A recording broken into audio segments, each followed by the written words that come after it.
Utah, give me 2. Hey, I'm Michael Govier. He's Benjamin Chase. This is the Prospects Power Half Hour, September 28th. 29th? Yeah, it's almost the end of September here. Yeah. Getting ready to move on. How about that? And we've got an award show for you today. A round of applause, of course, from the crowd. Well done. We are here. It's been a minute since two of us have been together here for the Prospect Show, so it's great to be on. I know everyone's on football now. There's like 10% of the original opening day crowd that was locked in fantasy baseball still left with us. But that's okay, Ben. Yeah. It doesn't matter because we're here. Exactly. And that's the whole thing. And, you know, we're coming up on the last weekend. And frankly, you know, the nice part about award shows like this is, hey, it's just an honor to be nominated. And quite frankly, Michael, you and I get to go through this same thing on Sunday. Because we're both nominated in the IBWAA awards that are on Sunday on YouTube. So just kind of a quick plug for everyone to take a look. What time is that at? Do you know what time that's at? I believe it's 7, but I don't remember if that's 7 Eastern or I'm almost certain that it's Eastern. But okay. So, and I can't tell you off the top of my head what the name of the YouTube account is. I want to say it's like Sideline Sports or something to that effect. But okay, yeah, because I typed in IBWA and I'm not getting that. So IBWAA, Internet Baseball Writers Association of America. So yeah, there we go. Well, look, Ben, it's the final weekend. You know, everyone's giving me shit because I have some issues with Miguel Cabrera, but maybe my issues aren't warranted. It's his final weekend. He's got a home series here in Detroit at Comerica Park to say goodbye to his absolutely first ballot Hall of Fame career, and that's going to be fun.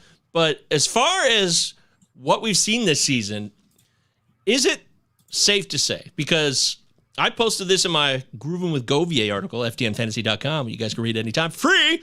About 2 weeks ago, somebody posted a list of all the MLB Pipeline Top 100 prospects that had debuted this year, and there was a big list. So are we seeing more than ever, without a doubt, the call-ups and aggressive call-ups? You know, I did a piece on this for Rotoballer in like May on the rookie pitchers and how this is just, and so I looked it up, and at that point, and we're talking in May, we had already hit half of the overall rookies that were called up in 2022. Wow. So, you know, I will tell you, I haven't gone back in and done that research since, but it's been an absurd amount. I was going to pull this up. A lot of time. Oh, got to get all the way to the bottom. 259 debuts this year. Now, that doesn't mean rookies, because there are plenty of prospects that had debuted before, and so they don't get on that list. But 259 players debuted this year, according to Baseball Reference. That's a lot. And the thing is, like what you're saying, there seems to have been a lot that were fairly notable prospects. I mean, top 100 prospects, certainly a lot of top 30 prospects within organizations. So it's been kind of a big year for young players. I mean, let's look at the second best team in the National League. Very well, maybe starting a rookie in game 1 of the playoffs. Bobby Miller might get the ball for game 1 for the Dodgers. That is unbelievable to consider. So pretty wild. Pretty wild. Pretty. Look, we got some awards for you. We had some voting in the Palazzo Discord, 2Ls2Zs. You guys could join that for free. Give me 2. In the offseason with Dynasty Fantasy Baseball, we're going to be there for you all the time. We're going to do plenty of shows in the offseason. We're going to do another edition. Last year we did the next big 3 for every single team last year. This year we're going to do it again. So we're going to have a new edition. Who's coming up next? That's the best part about minor league baseball and prospects. When it comes to baseball, there's always new blood on the horizon. You know, these guys graduate this year, and the next crop of people, they start to take over, become the next class.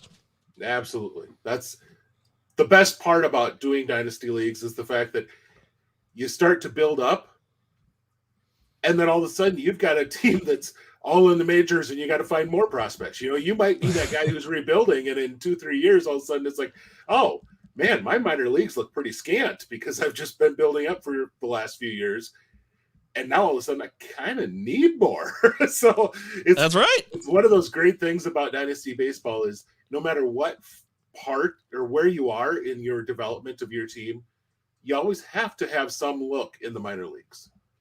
Absolutely. Yeah, this is the top 100 preseason list, and all these guys with their debut dates, by the way. So you could take a look if you're watching on our YouTube, which you guys should absolutely subscribe to. Palazzo Podcast 2 Utah. 2 Z's. Give me 2. Just a big list. Michael Busch for the Dodgers, Marco Luciano and the Giants. By the way, Gabe Kapler fired today, so that's over. Quick analysis on that, Ben. Do you think that's good for the team? Do you think he kind of was the scapegoat there? Both. I've never really been a huge Gabe Kapler fan. There's other things he's done in the game of baseball that I think he's a pretty detestable human being, but that's I've never met the man. I don't know that about him, but I think it's very interesting that that the Giants chose to do this. It has to be part of sending a message to that team that, hey, we're willing to invest some money. And we tried, which, of course, every team likes to say, well, we tried really hard for this free agent, but he decided to go somewhere else. But when the guy who you, quote unquote, really tried to get went to stinking Minnesota, who is a notably small market team, you didn't try all that hard. Now, granted, Carlos Correa didn't exactly set the world on fire this year, but still, they actually have a really good young group in their minor leagues coming up. They had a really solid draft. I really liked the Giants draft. This is a team that's kind of on the come up. Kyle Harrison? Kyle Harrison, Marco Luciano, Luis Matos. You've got some good young pieces. Casey Schmidt, all these guys. But the issue is, when you have a young team like that, it's the ability to trust them and put them into place and just let them be. Let them screw up. Let them fail. And that's hard to do. And that is absolutely not something that Kapler does. Kapler will platoon the hell out of things. And that's the whole issue is as a manager, putting my own personal feelings on him aside, as a manager, he's overmanaged a lot.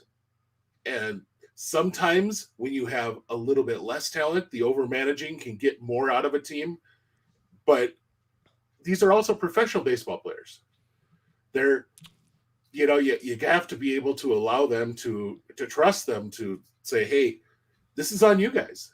And unfortunately, sometimes the manager, the coach gets fired because players didn't perform the way they should. This year, I don't know that that's exactly true in San Francisco. I think it's been a couple of years that they got spoiled by that big year in 2021 where they won a lot more games than they should have.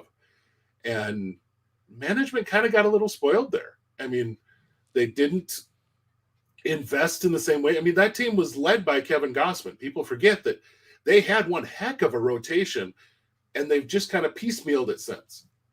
Yep. So, good call. Can't always blame the manager, but I'm not feeling terrible that he doesn't have a job. Let's put it that way. So for some reason, he's like Teflon. Nothing sticks to him. He's going to probably get something else in baseball, which frustrates me. But anyway. Well, Chad's here. You guys can jump in the live chat if you want to talk about, your best of the best this year for the minor leagues and dynasty baseball. This feels like Zaidi won a power struggle more than anything. Well, I mean, he's in charge, so if there is a question of who's in charge, and if Kapler thinks he's in charge, he's not. And now he's definitely not. So we can move on from that and say farewell. But you always know, Ben, in real life, it's the handsome people. They keep getting chances. The beautiful people always get second chances, man. It's all of us other schlubs here, we got to battle and claw. Yeah. Get what we got to fight for it. That's right. Well, look, let's get into the awards. We had people vote, and we appreciate everybody in the Discord who jumped in and voted when and how they could. I know it's later in the season. Like I said, a lot of you people, including myself, frankly, locked in on football. I still can't believe, I don't know how the Gophers lose to Northwestern. That's just the most ridiculous. I know that they struggle with Northwestern, Ben, but still, you can't lose to this one this year. It's embarrassing. It's Northwestern, and there are so many stinking games like that since I started at the school 25 years ago that they have decided to just blow against Northwestern. I don't know why that team. I mean, there have been some really mediocre Northwestern teams that beat really good Gopher teams. It's just what it is. So, see, there it is. I don't know why. Well, I thought that we would. Why don't we go from the bottom and then we'll finish with the player of the year? What do you say? Is that all right with you? That's great. Yeah.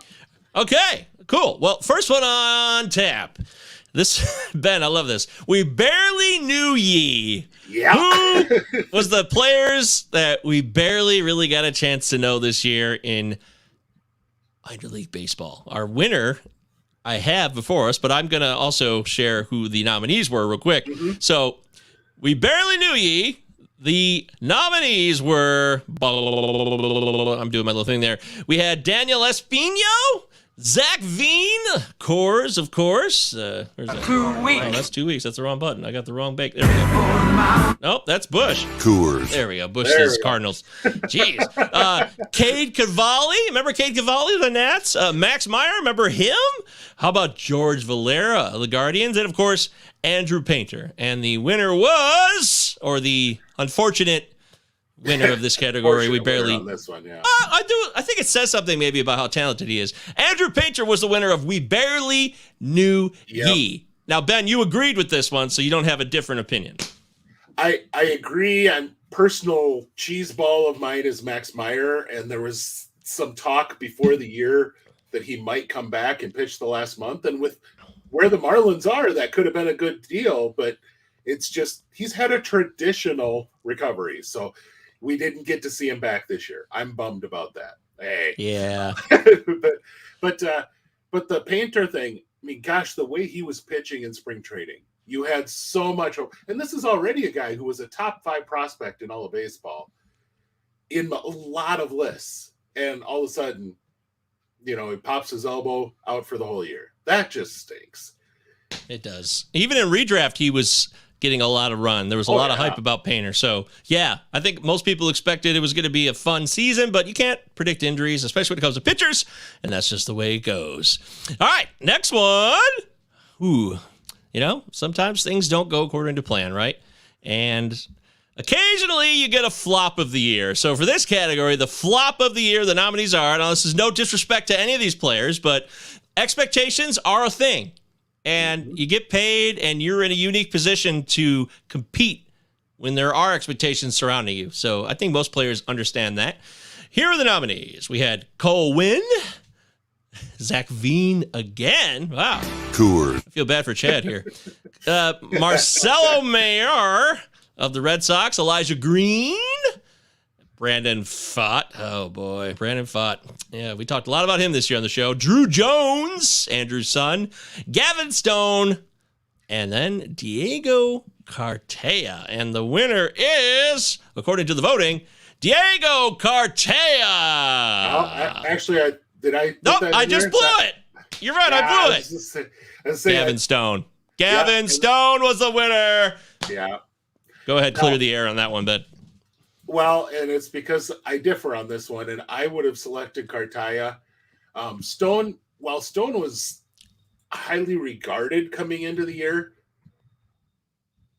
Cartaya was a guy who was a consistent top 20 prospect across everywhere and had just come off hitting 22 home runs as a 20-year-old across 2 A-ball levels in a deep system that produces catching well. You just kind of had this, he's going to be good. Now, Stone was a top 50 guy. He was, according to things here, 56th in Baseball America, 56th with Pipeline, number 50 with Baseball Prospectus coming into the year. And he didn't do what we wanted him to do in the major leagues for sure. And minors weren't great, but he had the second half of his minor league season was actually very good. And I think he gets tagged pretty hard for the fact that he put up a 9 ERA in his pro debut, but he made the majors, and there's something to be said for that. And so I put Cartaya just because the bottom completely went out on Cartaya. He went up to Double A. Yes, he's only 21, but the guy hit 189 this year. He showed power, and not only did he hit 189, but this is a guy who was well known as an exceptionally athletic backstop, and he just wasn't that this year. It didn't look nearly as good behind the plate. And so there's a lot. I mean, he's still got tremendous power. The guy's still hitting 19 home runs out of only 67 hits. I mean, so he's got some absolute power, and he's got a cannon for an arm, but it's just, it should tell you something about his ability to adapt this last year. The rules that we saw in the minor league or in the major leagues for stealing bases have been there for a few years in the minors. Nobody really tested him all that much. And in previous years, they attempted 101 steals on him this year, and they were successful 78 times in Double A. Wow, that's for a guy who kind of was known as, hey, this guy's got a gun behind the plate. That's frustrating to watch. But yeah, actually, most of the second half here for Stone is what I'm referring to, and that goes. He went through July and August with a sub-4 ERA, striking out more than a batter per inning, and he actually his WHIP in August was .96. I mean, so wow, put it together in the second half in the minor leagues, but his major league time was just awful. And then they tried to push him into the bullpen to potentially get him back in that role, and so they tried to work him in the bullpen a few times, and that was hit and miss. In September before he got brought up to the majors. So, well, look, folks, expectations could be a real pain in the butt, and he's still young. Cartaya and Stone, they're guys that have talent, and I can't wait to see what happens in 2024. Maybe they'll be less well received by some, and there's an opportunity to pounce in the offseason in your dynasty leagues. All right, we're live. It's Benjamin Chase. Follow Ben on Twitter at Big Gentle Ben. I'm at MJ Govier. Plotso Podcast, 2 L's and 2 Utah. Z's. Give me 2. We're doing the minor league awards this year. Our prospect awards, if you will. The next one is for newcomer of the year. Now, obvious selection in this category. Of course, Ethan Salas is in this category. The very, very young Padres backstop who somehow got to Double A this year already. What the hell? That's incredible. Mind-blowing. But did he win Newcomer of the Year? The other nominees are Robbie Snelling, Colt Emerson, and Wyatt Langford. And it turns out that the actual winner, and who Ben also happens to agree with, is Wyatt Langford. There it is. The Tigers could have had Wyatt Langford, but they decided not to select him, of course. Now, I will say Tigers fans need to be careful with that, because this is going to hurt this offseason to listen to some of the things being said about Wyatt Langford. I will tell you right now, I'm putting together an FYPD list, a first-year player draft list, and I have Langford actually first. Ahead of Dylan Cruz. Go Tigers. Because they were side by side. But he also, what you need to understand, the Tigers don't do what they did the rest of this draft this year if they go for Langford, because they don't have the money to do it. That's just, it sucks that that's the truth in the way that they've set up this draft, but it is what they did.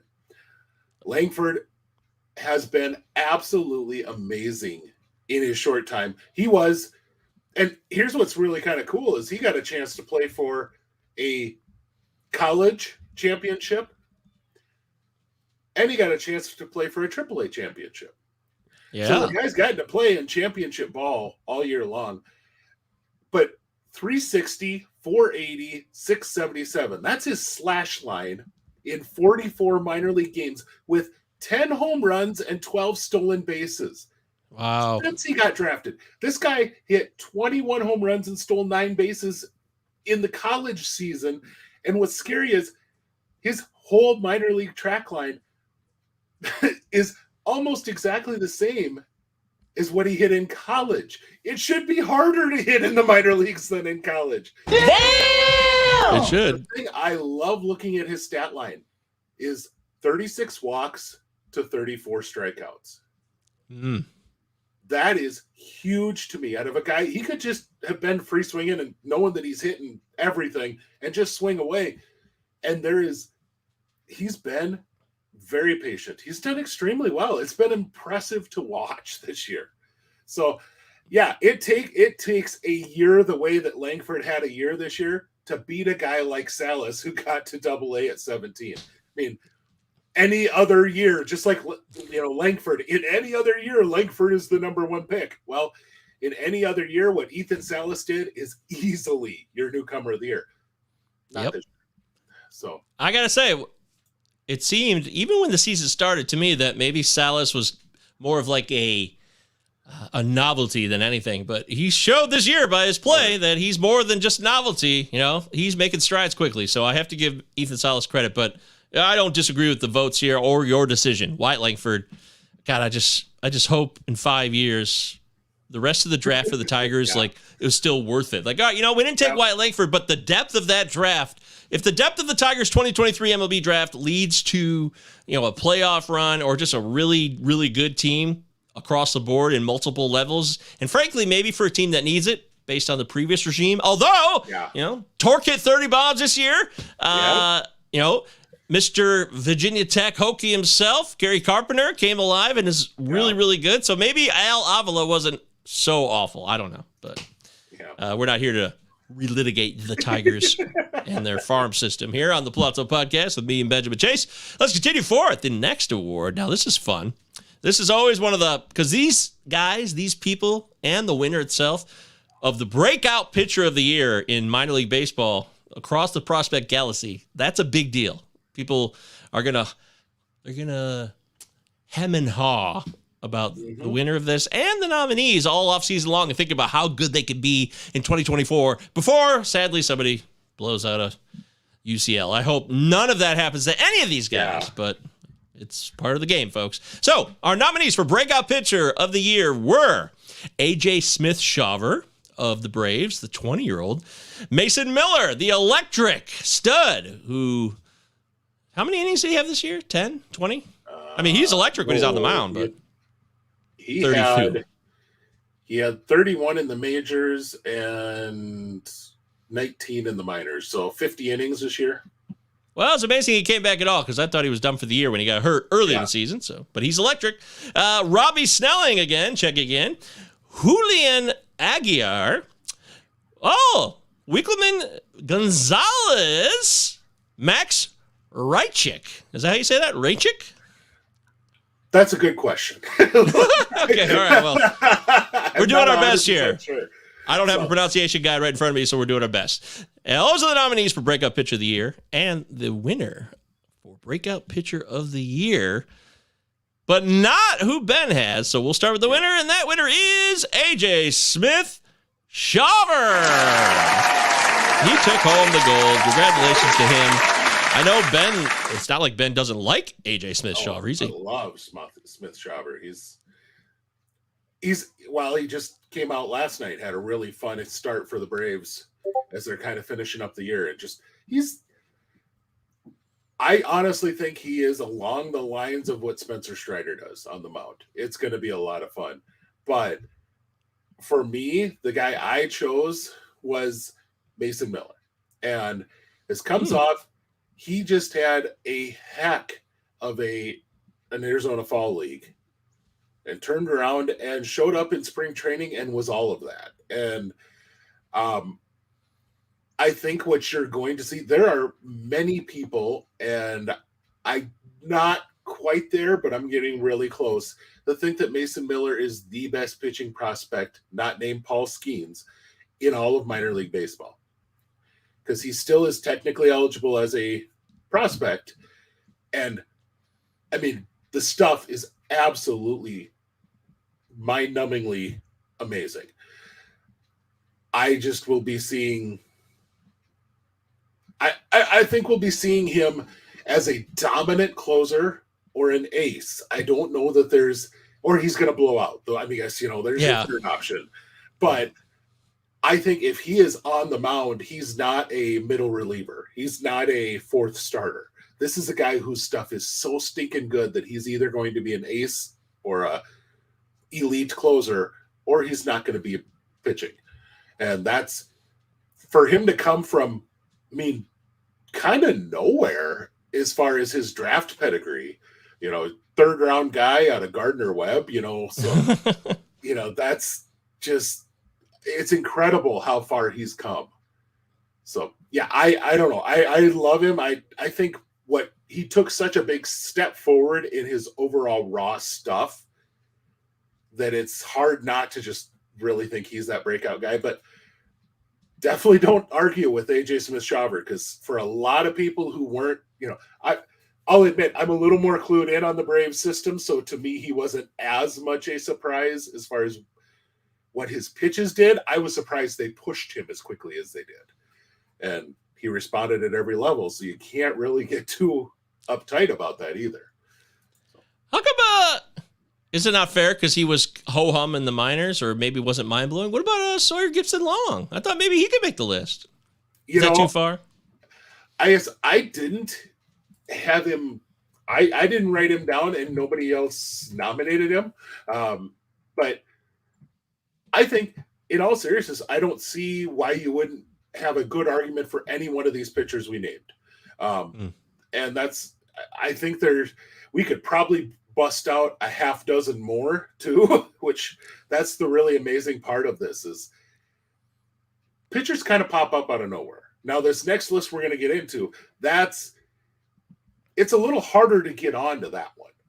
It's I don't want to say it's easy to get on the pop-up pitcher list, but being a pop-up pitcher isn't that terribly surprising that we have a whole crap ton of them that would qualify. So that's fair. I am just wondering if Mason Miller will ever be a guy who could pitch 150 innings. We have to be skeptical of that right now. And of course it's early, so it's easier for me to say that. But if he goes out next year, if he pitches 120 innings next year, then it's like, oh, wow. Odds are most of those 120 innings are going to be really, really good. So, and I think he's at where we're at right now with Jake DeGrom. I think right now where we're at with him, because when Jake DeGrom gets on the field, he's going to be stinking good, even though he's older. But it's how much is he going to be able to stay on the field, and that's exactly where we're at with him. I think Mason Miller is kind of in that same boat, especially if you're looking redraft only next year. That's what you kind of have to look at. So. You said it, Benjamin. We're here live going through our prospect awards for the year. The next category has been alluded to. We are now doing Breakout Hitter of the Year. A little tougher, yes, to get on this list. The nominees for Breakout Hitter of the Year for 2023 are Samuel Basayo, Ethan Salas again, Junior Caminero makes an appearance here finally on the show, Roman Anthony, Blake Dunn, and Abimelech Ortiz. I think your latter pronunciation is correct. That's kind of what I've heard. Okay, Abimelech. Cool. I like that name. It actually flows quite well. I like the enunciation. All right, so the winner of Breakout Hitter of the Year, according to our poll, is Samuel Basayo gets the victory as Breakout Hitter of the Year. And you know what? I feel dumb right now because I don't even know who that guy is. Well, he is a catcher in Baltimore's organization. Actually, one of their first guys. They went through a number of years where they didn't really play at all in the international market. And when the new regime came in, that was kind of the first thing they did was get them involved into the international market. And Basayo is part of that first class. Elite power, absolutely elite, holy crap power. And there's a very good argument that he might be the top catching prospect in the game right now. I don't know if he's going to play catcher. Well, I mean, if he stays with the Orioles, he's not playing catcher at the major league level because as strong as his arm may be, he's not the catcher behind the plate that Adley is. Let's just put it that way. But right, he absolutely could do a passable job behind the plate for somebody, and that power is just going to be ridiculous. He's wow, yeah, and that the thing is, he's 18 or 18 for most of the year. He just turned 19 in the middle of August, and he got up to Double-A and hit 20 home runs. So we're just all blown away that somebody at 17 got up to Double-A as a catcher. He got up to Double-A at 19 as a catcher and hit 20 home runs. To me, that's stinking amazing. And he never slowed down. He got better every level he went up offensively. That's incredible. Insane to consider. Yeah, these stats are ridiculous. I mean, wow, I am really, really impressed by this. But stop the presses, because I don't think Ben agrees with this choice, although he appreciates and respects the hell out of Basayo. No, the guy who I put on is somebody who there was out of the major ranking services, only one had Junior Caminero even in their top 100 before the year. And he's now an easy top 5. And the year he had 31 home runs, he hit 324, spent most of the year in Double-A.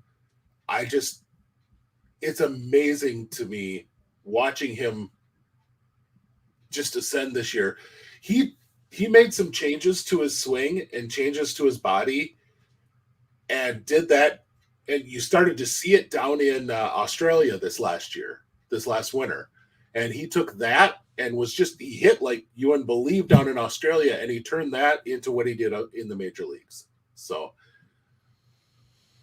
Woo! Fun season. Even got to make his debut. I mean, that's so cool. Oh, wait, where'd the rest of the stats go? They disappeared. I think the page fell apart. Anyways, he had a hell of a year. Look at that. I love this jersey, by the way. I want that. That's really cool. Yeah. They do some nice I love minor league jerseys. They just. Oh, of course. There's just something about the way that they can do stuff in the minors that. By the way, Joe getting excited over here. Basayo gives me Miggy vibes. Wow, that's really stepping it up a notch. Yeah. No, I mean, just the pure hitting. I don't think he's terribly crazy on that, but wow, boy. Kind of like Miggy at 19. You got to figure out where the heck does he play on the field. Yeah, but outfielder, a third baseman. Yeah, you're right. So, but that bat will play, and very well could play as soon as next year. I mean, that's what's really crazy is he won't turn 19 won't turn 20 until August. He might be up as a teenager. That's really crazy to think. And with an organization as deep and as talented as the Orioles. So Juan Soto-esque. Interesting. There you go. Yeah. Maybe the profile's not that far off from Juan Soto. I don't know. All right. The next category here on our Prospect Awards for 2023 on the Palazzo Podcast, 2 L's Tuesdays. Thanks for joining us here. Give me Those 2. of you that are watching live, and if you're jumping in the live chat, we'll jump your comments to the front of the line if you got any. The next one, this is exciting. Top pitching performer of the year. Not a breakout. We're talking about just the best of the best of the best when it comes to hurlers. So the nominees are Cade Horton, Drew Thorpe, Robbie Snelling again, his third category, Orion Kirkering, the feel-good story to close out the season. Wow, very exciting. Yeah. Beautiful, wonderful story. See his father get very emotional and cry when he sees his son on the mound making plays for the Phillies. Very cool. And then Julian Aguilar once more. The winner is, and I'll tell you, it wasn't even that close according to our voters. And, maybe we didn't get 100 votes, but the people that do vote in our Discord, they know prospects. The winner is Cade Horton. Takes home top pitching performance of the year. And it's hard to argue with Cade Horton being at that point. But in my opinion, and I mean, he pitched 6 starts in Double-A to finish his year. 27 innings, 31 strikeouts, a 1.33 ERA. He just kind of got better as the year went along. Cade Horton did. For me right now, I'm still going to hold on to Drew Thorpe had the best overall season in the minor leagues among pitchers. He tossed 139 innings, struck out 182, led all of the minor leagues in strikeouts. But he didn't. A lot of times you see a guy who leads the minors in strikeouts, and he's got this absurd walk rate because that's what minor league pitchers do. He only walked 38 guys. He's had a 2.52 ERA. He's probably not an ace pitcher going forward. Cade Horton might be. That's a big difference here. Is if you want to look for a prospect to grab in Dynasty, it's absolutely Cade Horton. But for who had the best overall year in the minor leagues, it's hard to beat the overall season that Drew Thorpe had. Wow. Chad said Cade Horton's so good. Jackson Ferris is completely forgotten, and he's also good. So. Yeah. Cubs have some really nice prospects right now. I don't know that. Yeah, they just need some of them in the back end, in their bullpen. That's their problem right now. And for what it's worth, when Cade Horton was drafted, his lack of innings and experience, there's a lot of people who thought that might be the way the Cubs move him, is to utilize him in a relief role. More like an Andrew Miller role, but still a relief role. But they have stuck to their guns with him starting. He just still hasn't gotten 100 innings yet. So, there are a lot of folks that, and I know Chad's one of them, that wanted to see him potentially get a shot in the majors and whatnot. I'm not sure that he gets that shot until even midseason next year, unless he completely blows everyone's doors off in spring training, just because he just doesn't have the innings built up, and they're going to want to see him get as many innings as possible. And if he's getting beat around in the majors and pitching 2 innings a time, he'd much rather have him go out there in the minors, even if it's below him talent wise. You'd rather him go out there and pitch 6 every time and get those innings on his arm, if it's not a major factor for your team. Now, it might be for the Cubs. The Cubs might be in a spot where they need Horton for a playoff run, whatever. So there's lots of things to take into play here, but that innings mark is going to come into play next year at some point. A little doubt about that, my friend, as we are almost done here. We've got 2 more categories here, and it's getting exciting. We're getting to the best of the best here, Ben. The next one, it's time for the top hitting performer of the year. We just did the top pitching. Cade Horton took home the top pitching performer of the year. The top hitting performer of the year nominees are, for 2023, we've got, Abimelec Ortiz is back. How about Jackson Chourio? Maybe the most talked about prospect season long in all chat rooms, all discords, everywhere. It's possible. I mean, he gets a lot of run, right? Then we've got Junior Caminero again. And, we haven't heard this name once on the show yet. Jackson Holiday, of course. And then Blake Dunn makes another appearance. Blake Dunn getting a few nominees this year. And the winner, according to our poll, and the people who vote, who we respect and love, our Discorders, is, there it is, Jackson Holiday takes it home. And it's not close, folks. And I'll tell you, I don't think it really should be anyway, so. No, and I'll be honest that this category, I personally thought Junior Caminero had a better argument alongside Holiday. I could respect someone also voting for Chourio. Chourio had a tremendous year in Double-A. I think he started off rough because of the tack ball, but once they got rid of that, he just took off, and there was something to the effect of he's 19 and has a 20-40 year, and that's something like only a half dozen people have ever done that. But he finished his year in AAA. There's a very good chance we see Jackson Chourio next year to start the year. I think you could have made a good argument for any one of Chourio, Caminero, or Holiday, but Holiday is a great choice for the hitter of the year.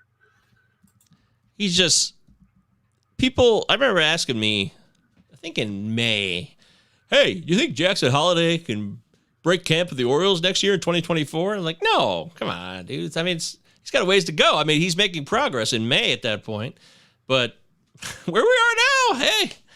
And the fact that he could be a Rookie of the Year winner maybe next year and they can get draft picks, yeah. He could very well break camp now with the Orioles in 2024. I don't think there's any doubt about that now, right, Ben? Yeah. Absolutely. And that's the incentives that you have. Quite frankly, the incentives you have, there's no reason any one of the three guys we just mentioned don't start the year with their major league club. Churio, Caminero, and Holiday, all three with their incentives that are there for teams that bring up a guy and let him play all year. Absolutely. I think you have very good reason to let them play themselves out of a spot in spring training. So if they show they aren't ready, well, then you send them down to AAA. But otherwise, you almost have to go in with a guy that stinking talented saying, I've got a spot for you. Yep. I had no argument here, my friend. That's all the sense of the world. Chad says, honestly, small sample, but Chase DeLauder had a bonkers return from injury. Yeah, he's good. He's going to be in the AFL too, so hopefully get a chance to see him in about a month or so. That'll be exciting to see him because he's a name guy who I know Eric Cross loved Chase DeLauder, and I'm sure we'll have many conversations about him out there in AFL territory next month. But at the same time, he got hurt, so it just shortened his season. That's okay. It's not his fault necessarily. And then there was one because Ben agreed that Holiday was his choice. So now we're down. This is it, folks. This is for all the marbles, as they say. It's time for the top minor league performer of the year. This is for pitchers, hitters, everybody. The nominees for the 2023 top minor league performer of the year are as follows. We've got Junior Caminero, Jackson Churio, once again, Drew Thorpe. That's Ben's guy for pitching performance. Was that breakout pitching or best pitching performance, right? Overall. And yep. And then Jackson Holiday. And once again, Blake Dunn. Blake Dunn getting a lot of run. Is it finally time for Blake Dunn to win an award on this show? I feel like he just... No, it's not going to happen. The winner. Always, it's a lovely to be nominated sort of guy. That's right. It's a pleasure just to be nominated. The winner of the top minor league performer of the year overall is for 2023 on the Palazzo Podcast. 2 L's. Utah. Give me 2. 2 Z's. There it is. Junior Caminero.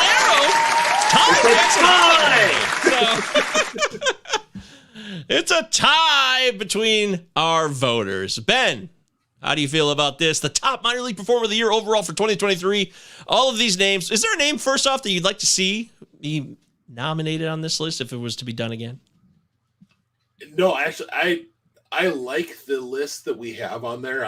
I know I intentionally made sure Drew Thorpe was considered because of just what he did. So that's a me thing on there. And same thing. You look at the overall numbers, Blake Dunn, I put him in a number of spots, but when you look at his numbers, he had, everyone remembers Von Braun from last year, the insane season he had. And that's very similar to what Blake Dunn did this year. But Holiday and Caminero both certainly deserve consideration here. But to me, the overall performer part, it's got to be Holiday. Simple reason being is the defensive side added on to the hitting. Caminero did a tremendous job. I thought Caminero was a future first baseman. Watching him in 22, he just did not look good defensively. I thought that's a guy that's going to grow out of third base and have to move across the way. And he worked hard on his body. He worked hard on his defense. And I won't say he's an elite defender by any means, but he's not going to hurt your team playing third base anymore. That's good. Jackson Holiday, I don't know if Jackson Holiday wins a Gold Glove, but he's going to absolutely be an above average major league shortstop. And the difference between an above average major league shortstop and an average third baseman is so huge in the value it brings to your team that the fact that they're close in hitting, I don't see that this is really a close vote, that it really should be Holiday as your top guy for the year. How do you think the Orioles play this year? I got to get your opinion on the record. I mean, with Gunnar and Jackson Holiday. I am curious as to, oh geez, I clicked the wrong button. I wanted to see, there we go. I believe, I'm trying to pull up contract stuff and stall while I do. But I believe that they are out of the, and it's not pulling, there we go. I believe they're out on Mateo after this year, or they can be, right? I'm looking him up here. When I think about, I mean, Ramon Urias, is he still going to be around too, right? I mean, he's a solid defender, right? They like his glove enough. I think, okay, Mateo is actually RB eligible and only made $2 million last year, so he might actually not be a horrific guy to keep around behind Holiday defensively, depending on what that price turns into. But you also have a lot of really good, talented utility infield types. Joey Ortiz is a tremendous defender up the middle at both second and third.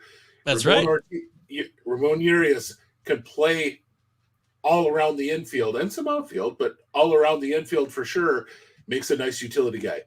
And that doesn't even get into Westberg, and that's an elite top prospect type of guy who they don't have a starting spot for, but gosh, that's a player that really kind of you think should be getting run.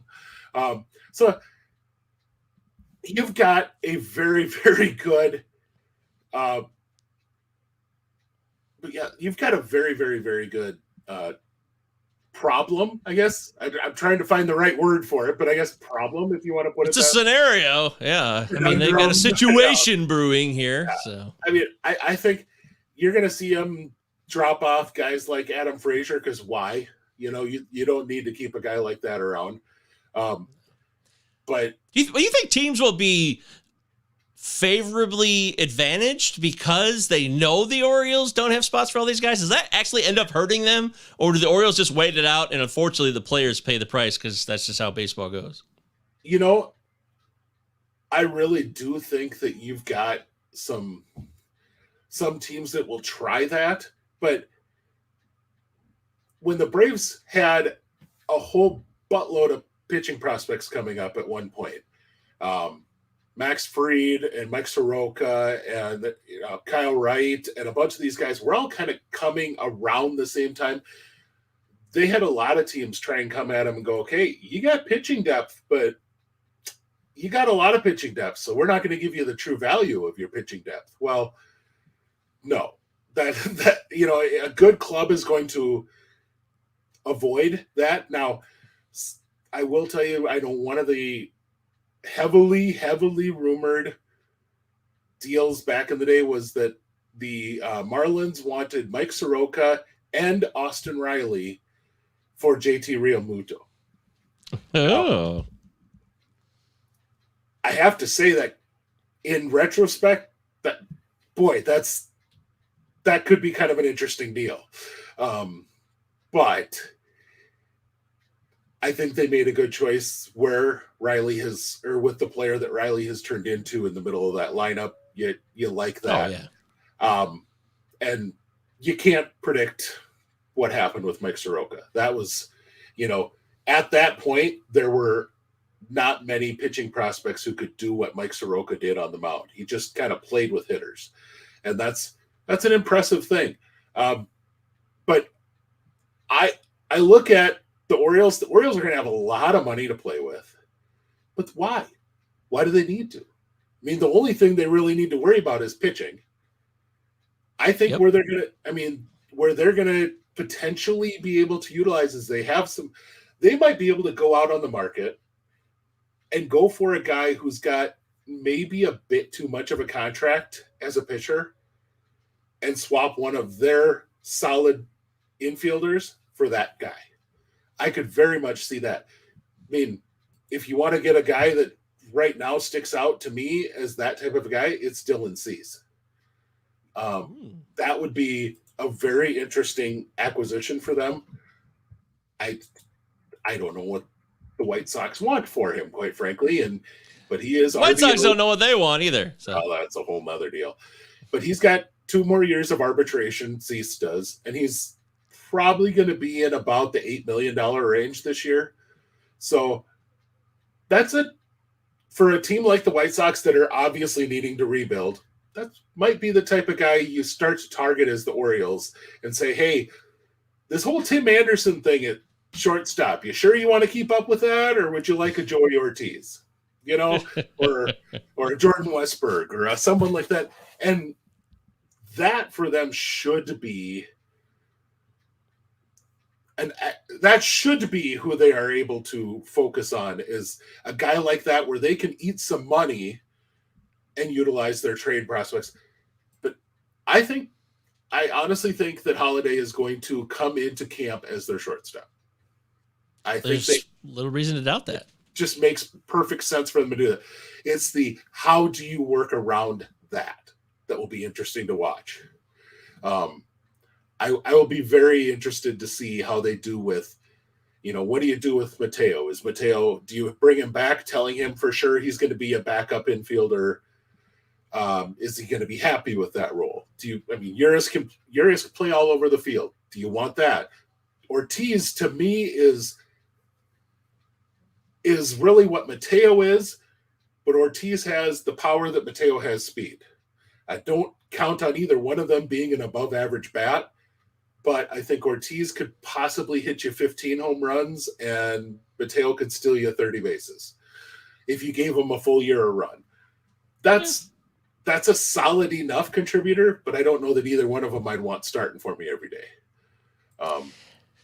Nah, I don't think so, man. It's an interesting question, and it's so wonderful to be an Orioles fan right now. I mean, you guys are just getting into, hopefully you're getting into, like a Charlie Morton level guy. Yeah, it'd be nice to trade Mateo for somebody like that, Chad, but, I just don't know where they are. Yeah, I mean, he said Erod, Eduardo Rodriguez here, who I don't think's leaving Detroit, actually. I really don't, but we'll see. I really do think that he wants everyone flipped out about the fact that Erod just said that he's going to explore his opt-out clause. Okay. And, he canceled that trade to the Dodgers. Well, geez, I thought you liked Detroit and you were going to stay in Detroit, yada, yada, yada.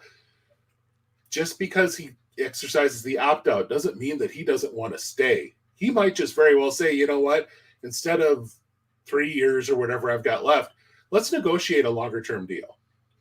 I just want to be out of the current one that we have. Let's set up a better deal for you and for me long-term. Here we go. That, for a lot of guys, that's what their opt-out. I will tell you that is one of the discussions that Nolan Arenado had before his decision, is to potentially extend and do some different things with his contract with the Cardinals.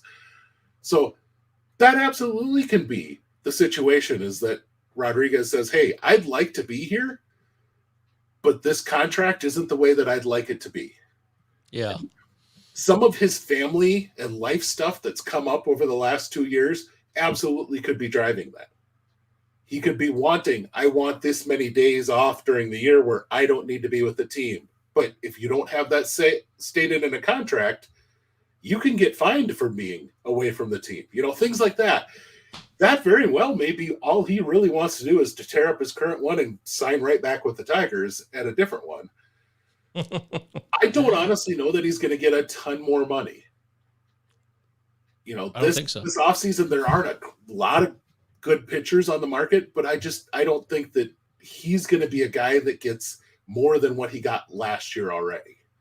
So, yeah, it'll be fun to watch, though. I don't know that you're going to see Baltimore dip into the Blake Snell market. I don't see that at all, not free agency wise, but I could absolutely see them utilizing capital to acquire someone. Remember, their general manager was in Houston when Houston went to Detroit and said, hey, that really good starter you got?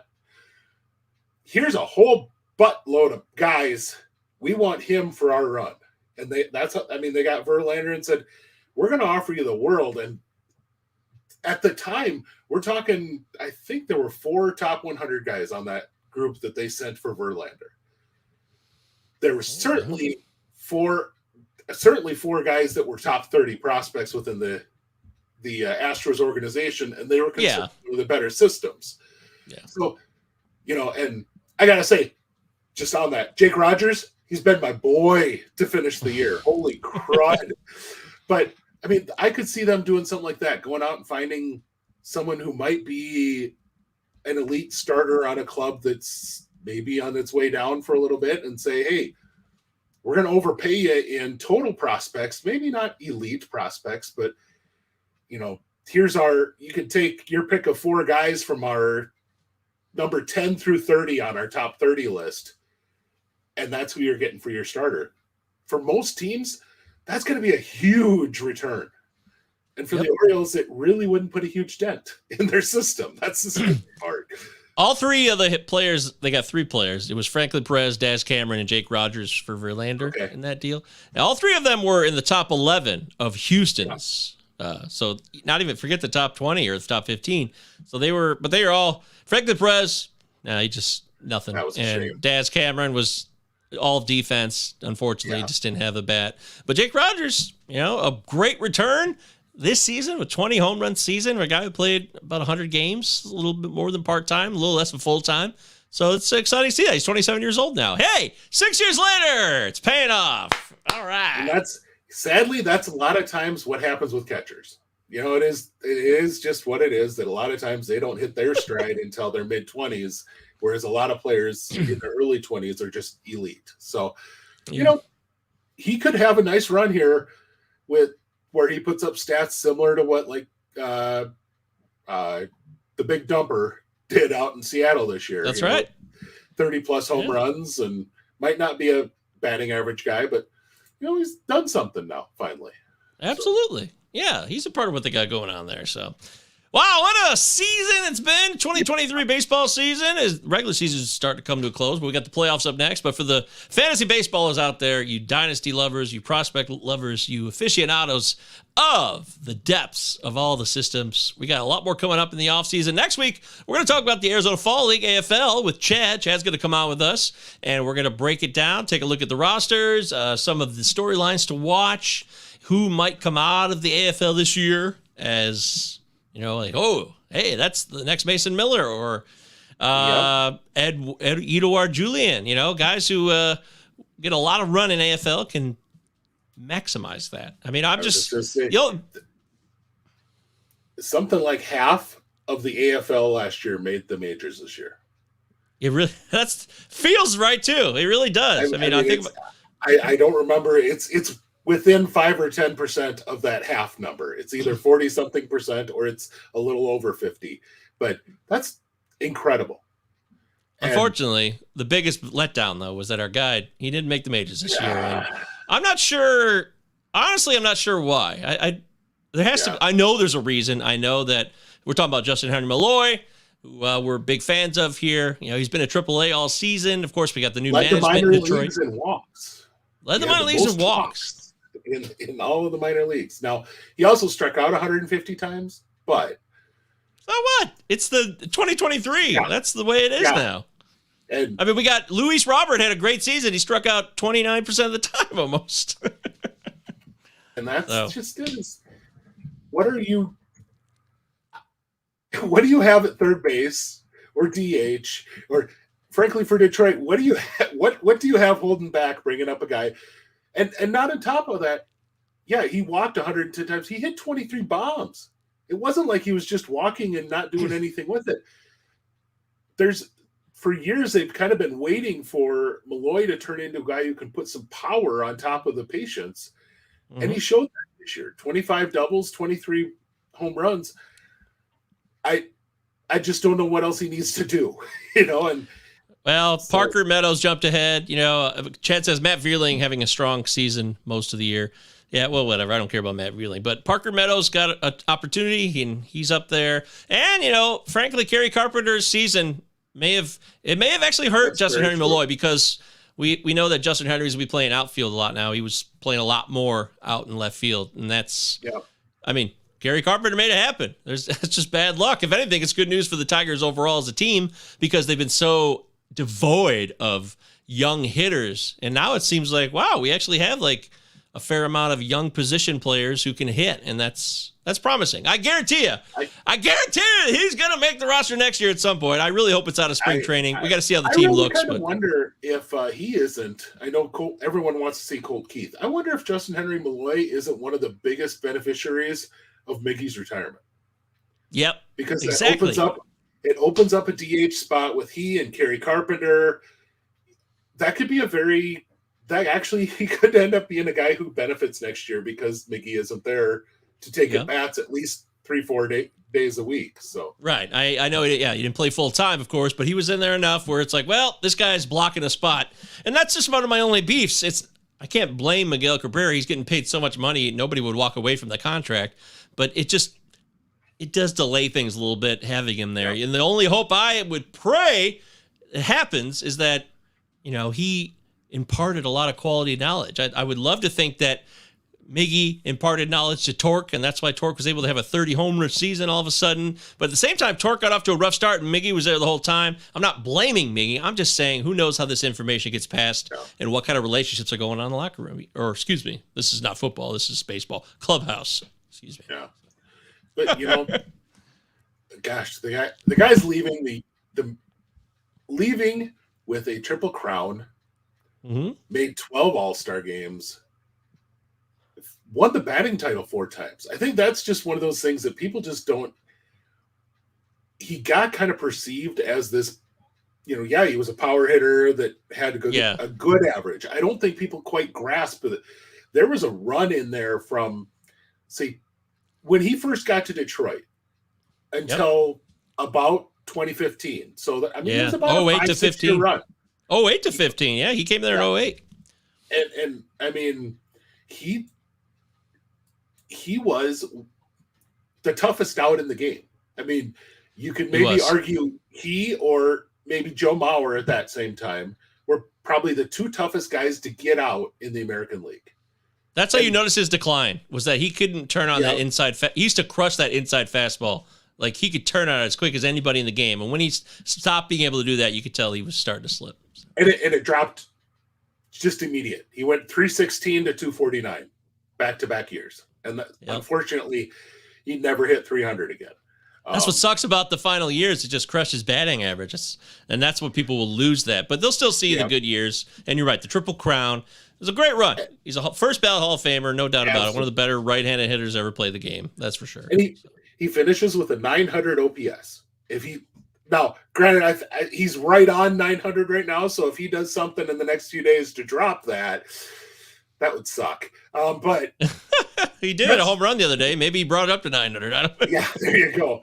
I mean, it's going to be good to see him. What I truly hope is he can be an example for. He made some dumb mistakes early on. Right. That's that's my big beef is, he could really help youngsters learn from his mistakes. And I like the idea of him being in that special assistant role because that might be something he can do. He might be able to go up to a Torkelson and say, hey, buddy, be smart with, who you hang out with and what you're doing while you're hanging out with them, because been there, done that. There's a lot of baseball you could play, but there's a lot of baseball you could lose if you make the wrong choices too. And, just imagine what he would have if he could get back. Because, where he had his worst year as far as that's concerned was 2015, right in the middle of all that. He still won the batting title, but he missed like 30 or 40 games because of alcohol stuff. And imagine him fully healthy that year, what that might do to his overall stat line, which still is pretty danged impressive, but he had like 120 games is all that year. And, that was where he finally got in trouble for it.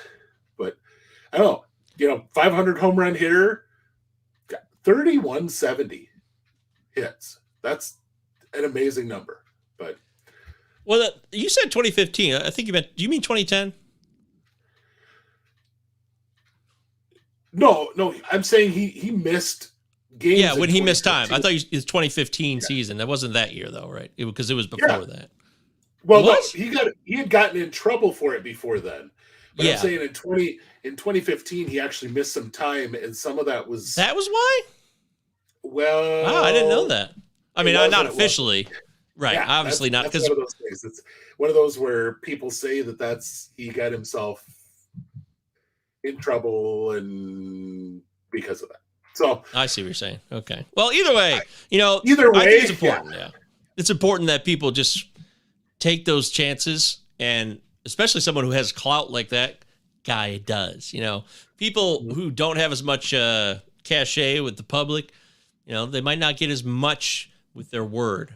But a guy like Miguel Cabrera, his word carries a ton of weight. So people cannot make the same mistakes that he made or just learn from his mistakes. That's a huge benefit. That's a huge resource that he can provide to the world.